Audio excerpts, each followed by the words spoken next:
បាទជំរាបសួរលោកតាលោកយាយអ៊ំប្រុសអ៊ំស្រីទាំងអស់ជាទីរាប់អាន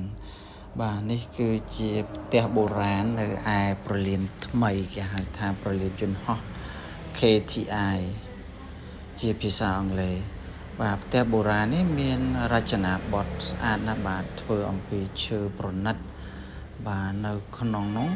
គឺមានតាំងបង្ហាញនៅវត្ថុអនុស្សាវរីយ៍ជាច្រើនដូចជា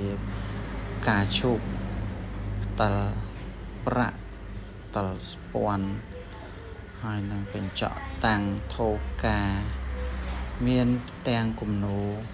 បែបសម័យលង្វែកនិងសម័យអង្គរមានជើងពានមានកញ្ចក់ដែលរចនាបថយ៉ាងស្អាតមានតាំងនៅរូបគ្រុឌបាទព្រមទាំងផ្តិលចាក់យ៉ាងប្រណិតក្បូរក្បាច់រចនាមានព្រះនរាយណ៍មានទាំងវត្ថុជាអង្កាំឬក៏ជាវត្ថុត្បូងមានក្រមាមានសឹងមានកតាបមានសម្ពាធរបស់ក្មេងៗមានកាបូបដាក់លុយដាក់បិចទៀតផងមាន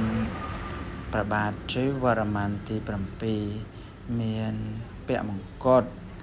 មានថូដែលរចនាបថជាភ្ញីភ្លើង